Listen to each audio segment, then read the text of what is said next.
मेरे प्रिय भाई और बहनों, हम एक पवित्र काल में प्रवेश करने जा रहे हैं और ये पवित्र काल है चालीसा काल। आने वाले बुधवार से हम चालीसा काल शुरू करेंगे। प्रभु यीशु के दुख भोग, मृत्यु और पुनरुत्थान के पर्व के लिए तैयारी के रूप में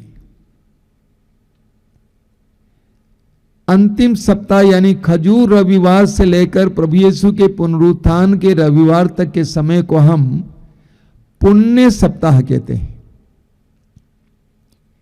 और इस पुण्य सप्ताह से पहले 40 दिन कलीसिया विश्वासियों को तैयारी के लिए आह्वान करती है। 40 दिन के बाद पुण्य सप्ताह, खजूर रविवार से पुण्य सप्ताह शुरू होता है और रविवार को हम प्रभु यीशु के पुनरुत्थान का पर्व मनाते हैं या शनिवार रात को मनाते हैं। कुरिन्थियों के पहले पत्र के अध्याय 15 वाक्य 17 में संत पौलुस कहते हैं कि प्रभु यीशु का पुनरुत्थान हमारे विश्वास का आधार है। पौलुस कहते हैं कि यदि यीशु मसीह पुनर्जीवित नहीं हुए तो हमारा विश्वास व्यर्थ है। प्रभु यीशु पुनर्जीवित हुए, ये हमारे विश्वास का आधार है। इसलिए प्रभु के पुनरुत्थान का पर्व हमारे लिए सबसे महत्वपूर्ण पर्व है। मैं प्रभु को धन्यवाद देता हूं कि इस आश्रम में सबसे ज्यादा भीड़ प्रभु यीशु के पुनरुत्थान का पर्व मनाने के लिए आती है, हजारों की संख्या में। तो प्रभु यीशु के पुनरुत्थान का पर्व सबसे महान पर्व है। उसकी तैयारी में 40 दिन हम लोग उपवास, प्रार्थना, त्याग, तपस्या, वचन का पाठ इत्यादि में बिताते हैं। इसको हम चालीसा काल कहते हैं। पवित्र बाइबल में 40 अंक का बहुत बड़ा महत्व है। सबसे पहले उत्पत्ति ग्रंथ के अध्याय 7 उसके वाक्य 12 में हम पढ़ते हैं, ईश्वर ने इस पृथ्वी पर प्रलय भेजा और 40 दिन और 40 रात लगातार वर्षा हुई, वृष्टि हुई और समूची सृष्टि पानी से भर गई, जलमग्न हो गई,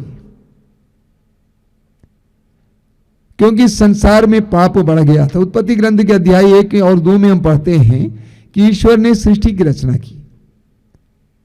और एक रोचक बात आपको वहां पे पढ़ने को मिलती है, वो यह है कि ईश्वर ने जिस सृष्टि की रचना की उसको देखा और ईश्वर को अच्छा लगा। तो ईश्वर ने जो सृष्टि की थी वो सृष्टि अच्छी थी, क्योंकि ईश्वर अच्छा है और अच्छाई से अच्छाई ही निकल सकती है। लेकिन वचन में आगे हम पढ़ते हैं कि मनुष्य ने आज्ञा भंग के द्वारा, पाप के द्वारा सृष्टि को बिगाड़ दिया और वो प्रक्रिया आज भी जारी है। मनुष्य ने सृष्टि को बिगाड़ दिया, सृष्टि को पूरी तरह से बिगाड़ दिया।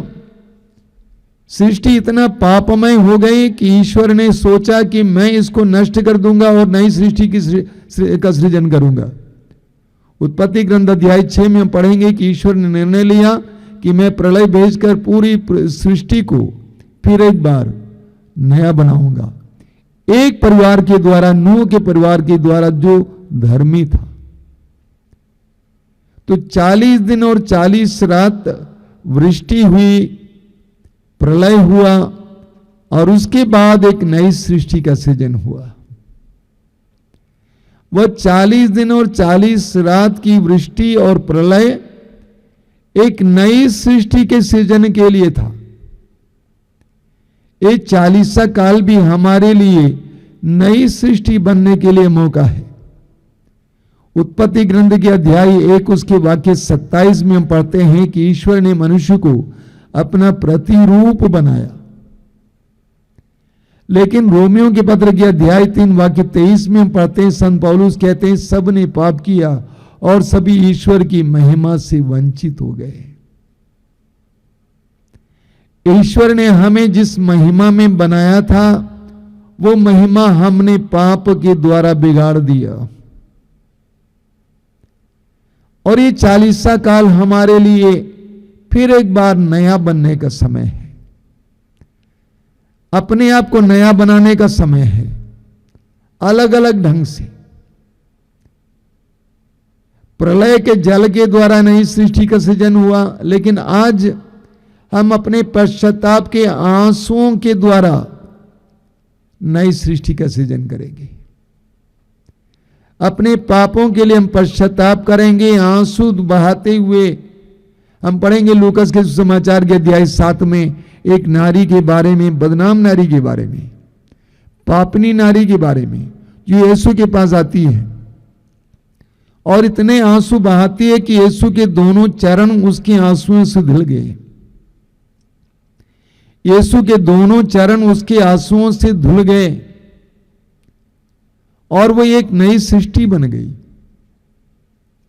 तो ये 40 काल हमारे लिए एक नई सृष्टि बनने का समय है। दूसरी बात, इस्राएली जनता मिस्र देश की गुलामी में थी। मूसा के नेतृत्व में वे मिस्र की गुलामी से बाहर निकल आई और वे मरुभूमि से गुजर रहे थे। हम पढ़ते हैं सीनाई पर्वत पर मूसा चाहते हैं और 40 दिन और 40 रात प्रार्थना में बिताते हैं, उपवास और प्रार्थना में बिताते हैं। निर्गमन ग्रंथ अध्याय 24 वाक्य 18 और निर्गमन ग्रंथ अध्याय 34 वाक्य 28। मूसा उपवास और प्रार्थना में सीनाई पर्वत पर 40 दिन और 40 रात बिताते हैं। उपवास में, प्रार्थना में, प्रभु के वचन को सुनने के लिए बिताते हैं। प्रभु से पूछते हैं कि प्रभु क्या करूं, इस जनता को किस तरह आगे ले चलूं, तेरा आदेश मुझे दे। और 40 दिन और 40 रात के उपवास और प्रार्थना के बाद मूसा अपनी प्रजा के लिए पत्थर की 2 पार्टियों में लिखे गए 10 नियमों को लेकर पर्वत से नीचे उतरते हैं। ये 40 का समय हमारे लिए भी उपवास का समय है, अपने को शुद्ध करने का समय, अपने को पवित्र करने का समय। ये 40 काल हमारे लिए भी प्रार्थना का समय है, ईश्वर से जुड़ने का समय। ये 40 काल हमारे लिए भी प्रभु के वचनों को सुनने का समय है। प्रभु के वचनों को सुनने से हमें प्रभु का मार्ग समझ में आ जाता है, प्रभु क्या चाहते हैं। देखिए, जब हम पवित्र वचन को सुनते हैं, मालूम क्या होता है, हमें इस बात का एहसास होता है कि प्रभु का मार्ग क्या है, प्रभु क्या चाहते हैं, जीवन कैसा होना चाहिए। प्रभु ईश्वर अपने वचनों के द्वारा हमसे बोलेगा। विशेष करके हम परिवार के अगुआ हैं, प्रार्थना दल के अगुआ हैं। ये समय हमारे लिए मूसा की तरह प्रभु के साथ बिताने का समय है। तीसरी बात, हम गणना ग्रंथ के अध्याय 14 में पढ़ते हैं, मूसा इस्राएली जनता को लेकर प्रतिज्ञात भूमि की ओर जा रहा था। लेकिन वहां पहुंचने से पहले मूसा 12 वंशों से 12 चुने हुए लोगों को कनान देश भेजता है, ये पता लगाने के लिए कि वो देश कैसा है।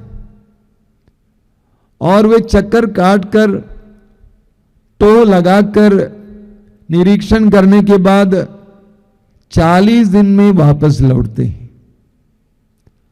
उनमें से 1-2 लोगों ने उस देश के बारे में भला कहा और मूसा से यह भी कहा, चलिए प्रभु हमारे साथ हैं, हम लोग वहां रह पाएंगे। लेकिन अधिकतर लोगों ने कहा कि वो देश हमारे लायक नहीं है, क्योंकि वहां के लोग बहुत बड़े बड़े हैं, वे लोग हमें चढ़ जाएंगे, हमें खत्म कर देंगे। इसको सुनकर इस्राएली जनता रो पड़ी। वे मरुभूमि में रोने लगे, ईश्वर को कोसने लगे, मूसा को कोसने लगे, ये कहकर कि तुम हमें मरुभूमि में मरने के लिए ले आए। गणना ग्रंथ के अध्याय 14 में हम पढ़ते हैं, उसके अध्याय 14 में वाक्य 33 और 34 में प्रभु ने क्या कहा, तुम्हारे पुत्र चरवाहे होकर 40 वर्ष तक उजाड़ खंड में मारे मारे फिरेंगे, और इस प्रकार तुम्हारे विश्वासघात का फल तब तक भुगतेंगे जब तक तुम्हारे शरीर उजाड़ खंड में ढेर ना हो जाए। तुम लोगों ने 40 दिन तक उस देश का निरीक्षण किया, उनका हर दिन 1 वर्ष गिना जाएगा। इसके अनुसार तुम्हें 40 वर्ष तक अपने अपराधों का फल भुगतना पड़ेगा, और तुम जान जाओगे कि मेरा विरोध करने का फल क्या होता है। आराम से वे 20 दिन तक प्रतिज्ञात देश पहुंच सकते थे, लेकिन इसलिए कि उन्होंने ईश्वर का विद्रोह किया, विरोध किया, उनको 40 वर्ष तक मरुभूमि में भटकना पड़ा। और वो समय उनके लिए घोर पीड़ा का समय था, परीक्षा का समय था। उनको भूख का सामना करना पड़ा, उनके पास जितना भोजन था सब समाप्त हो गया था। इस्राएली जनता को प्यास का सामना करना पड़ा, क्योंकि उनके पास जो जल था वो समाप्त हो गया था। उनको सर्पों का दंश भोगना पड़ा, उनमें से कई लोग मर गए। उनको मार्ग में कई राष्ट्रों से लड़ना पड़ा, युद्ध करना पड़ा। इन 40 वर्षों में उनमें से जो बुजुर्ग थे, अधिकतर लोग गुजर गए, मर गए, और अन्य लोग ही उस प्रतिज्ञात देश में प्रवेश कर पाए। वे 40 वर्ष उनके लिए शुद्धिकरण का समय था, घोर पीड़ा परीक्षण का समय। इस्यास नबी के ग्रंथ के अध्याय 48 वाक्य 10 में प्रभु कहते हैं, मैंने तुम्हें विपत्ति की भट्टी में परिष्कृत किया है। मेरे प्रिय भाई और बहनों, ये 40 हमारे लिए भी शुद्धिकरण का समय है। हर तरह की बुरी आदत से शुद्धिकरण का समय, नशे की आदत से शुद्धिकरण का समय, अलग अलग प्रकार के नशीली पदार्थों से छुटकारे का समय, अश्लीलता से छुटकारे का समय, क्रोध से छुटकारे का समय, ईर्ष्या और जलन से छुटकारे का समय, वासना संबंधी गंदी आदतों से छुटकारे का समय, अश्लीलता से, अश्लील चित्र देखना, अश्लील फिल्म देखना, गलत रिश्ता रखना, इन सारी बातों से छुटकारे का समय है। हमें इन 40 दिनों में पता लगाना है कि मेरे अंदर कौन कौन सी ऐसी जंगली चीजें, जंगली बातें हैं जिसको हराना और जिन पर जीत पाना, ये 40 का कार्य हमारे लिए। चौथा, राजाओं के पहले ग्रंथ के अध्याय 19 में हम पढ़ेंगे, अध्याय 18 में पढ़ते हैं कि ईश्वर भक्त एलिया नबी बाल देवता के लिए समर्पित सारे पुजारियों को मरवा डालता है, जिसके कारण रानी इजबेल बहुत ज्यादा क्रुद्ध हो जाती है,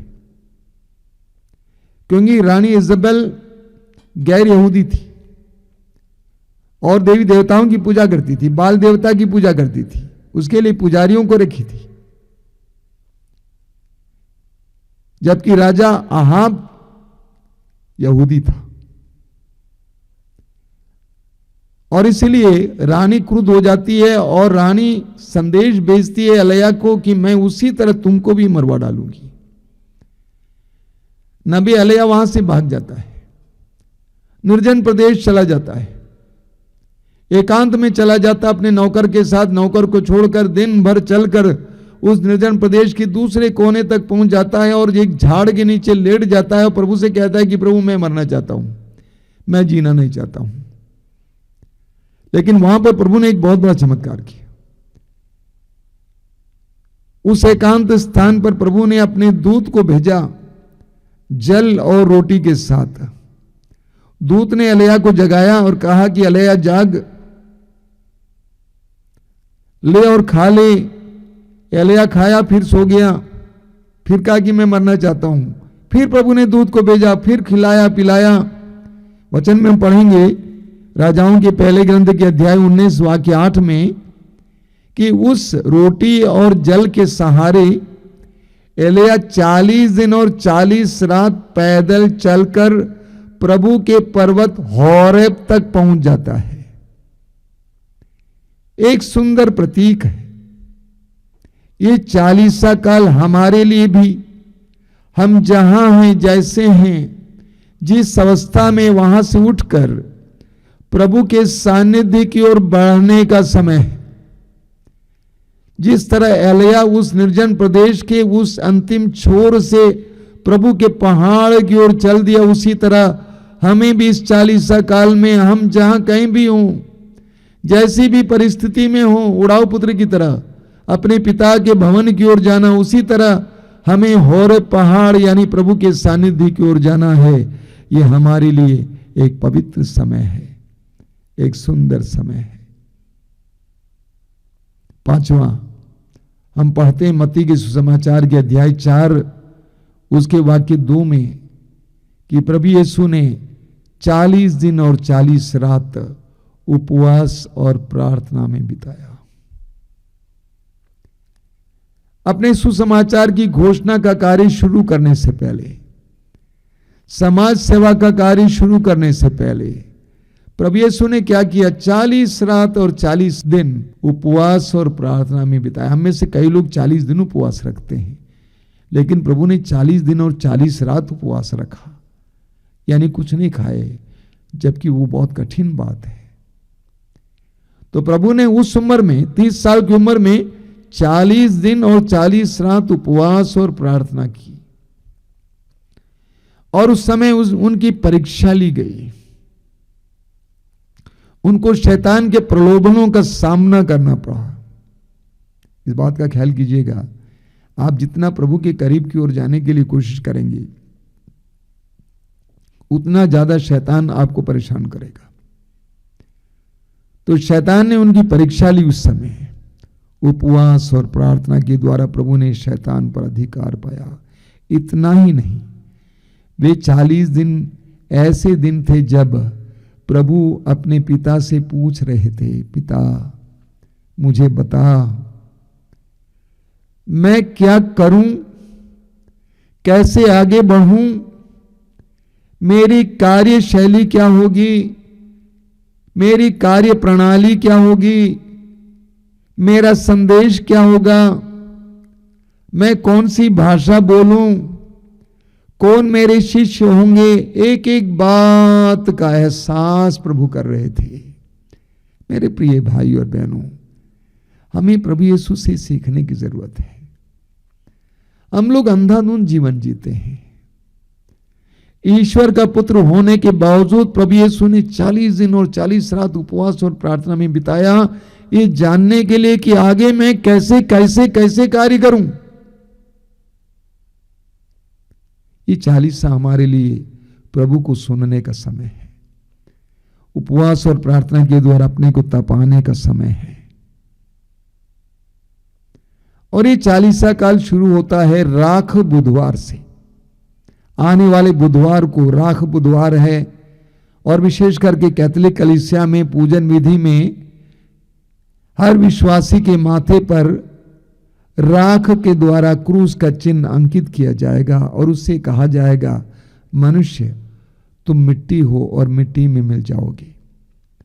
पुराने विधान में हम पढ़ेंगे, चाहे वो दानियल का ग्रंथ हो, योना का ग्रंथ हो, और अन्य जगह पर भी लोग अपने पश्चाताप को प्रकट करने के लिए राख ओढ़ते थे, अपने शरीर पर राख डालते थे। योना के ग्रंथ में हम पढ़ते हैं कि राजा ने अपने पश्चाताप को प्रकट करने के लिए राजगद्दी छोड़कर वह राख पर बैठ गया। तो राख उपवास तपस्या का चिन्ह है। उपवास और तपस्या और प्रायश्चित का चिन्ह है, पश्चाताप का चिन्ह है। और राख बुधवार को हर विश्वासी के माथे पर राख लगाया जाता, उससे कहा जाता मनुष्य तुम मिट्टी हो और तुम मिट्टी में मिल जाओगे।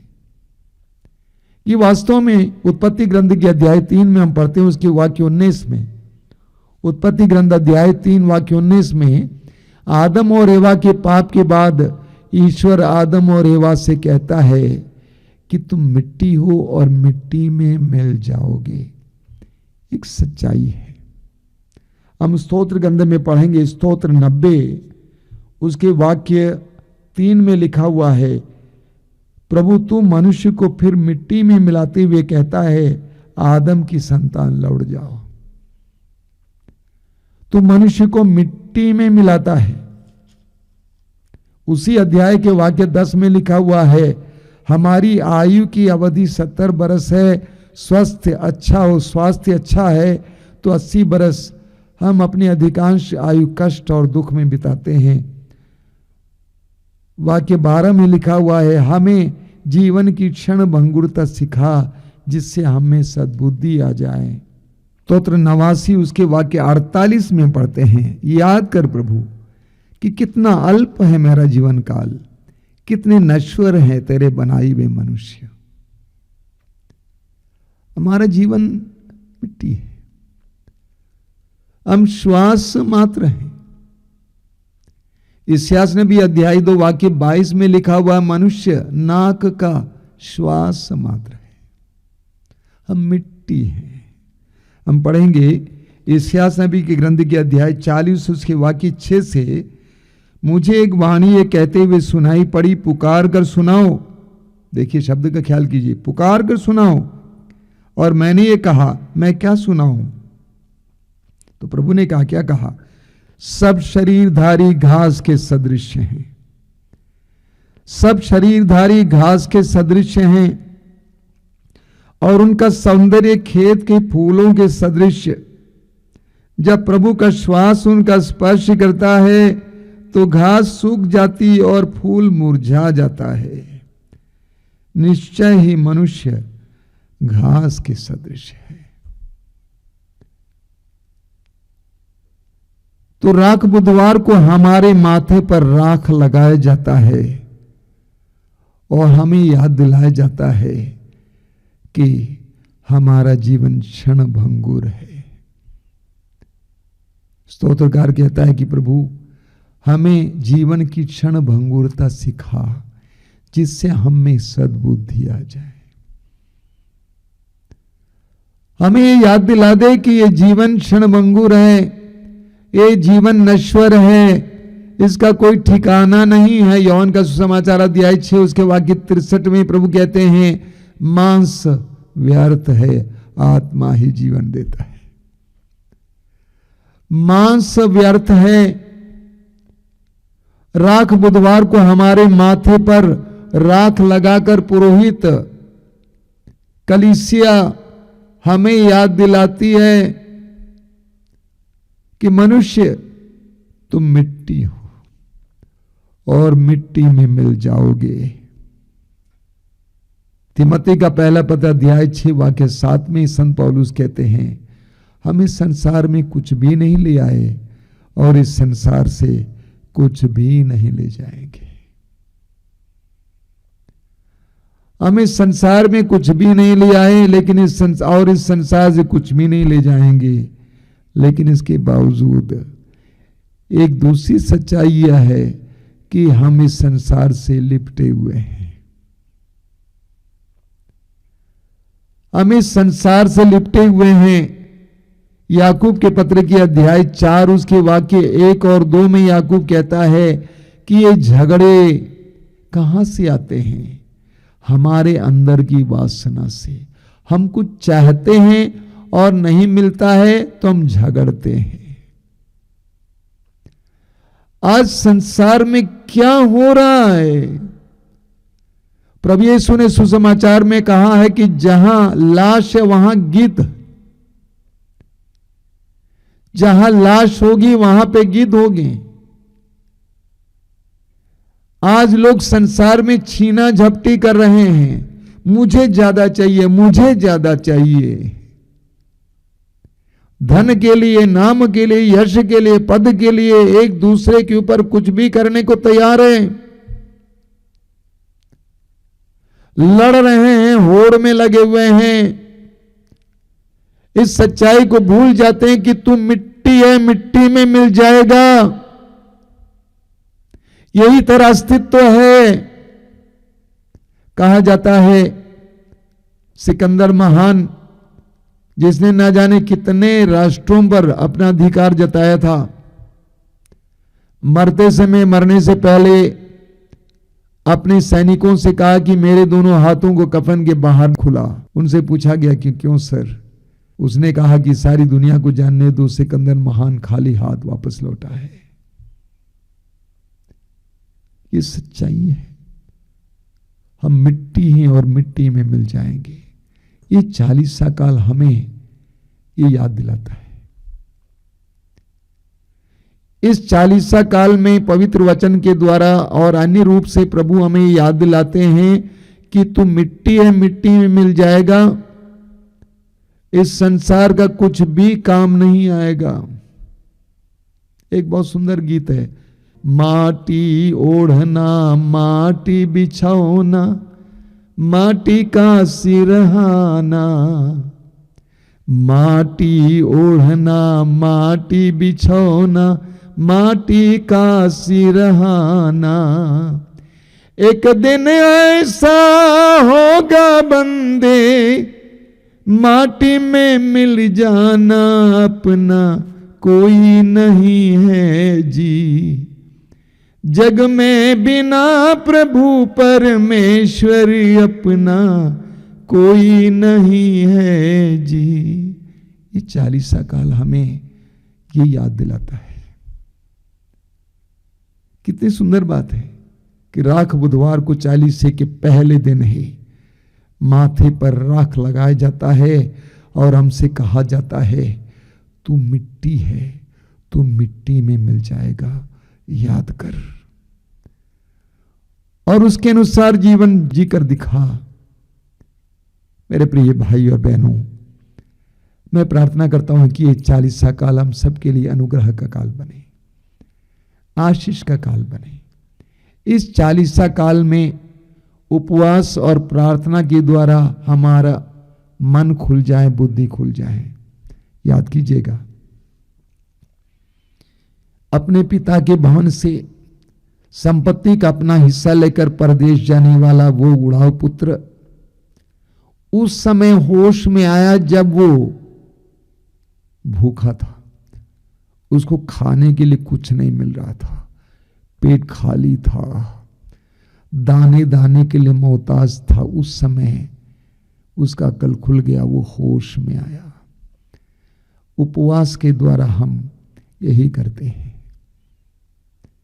अपनी शक्ति, जो शारीरिक शक्ति जो अच्छी है, बहुत बढ़िया है, उसको हल्का करते हैं, आत्मिक शक्ति को जगाते हैं ताकि हमारे अंदर ज्ञान आ जाए, प्रज्ञा आ जाए। आइए हम प्रार्थना करें। अपनी आंखें बंद कीजिए। इस अनुग्रह के काल के लिए अपने आप को तैयार कीजिए। जीवन के वरदान के लिए प्रभु को धन्यवाद दीजिए कि प्रभु तूने मुझे इस 40 तक जिंदा रखा है। तूने मुझे सत्य को जानने के लिए एक और मौका दिया है। तूने मुझे असलियत को जानने के लिए एक और मौका दिया है। अपने आप को फिर एक बार संवारने के लिए एक और मौका दिया है। अपने मार्ग को बदलने के लिए एक और मौका दिया है। तेरे पीछे चलने के लिए एक और मौका दिया है। तेरे साथ बैठने के लिए एक और मौका दिया है। तेरी बातों को सुनने के लिए एक और मौका दिया है। प्रभु यीशु धन्यवाद देते हैं, प्रार्थना करते हैं ये 40वां काल हम सबके लिए आशीष का काल बने, हम सबके लिए हृदय परिवर्तन का समय बने, हम सबके लिए जीवन परिवर्तन का समय बने। धन्यवाद यीशु, तेरी स्तुति, तेरी आराधना, तेरी महिमा।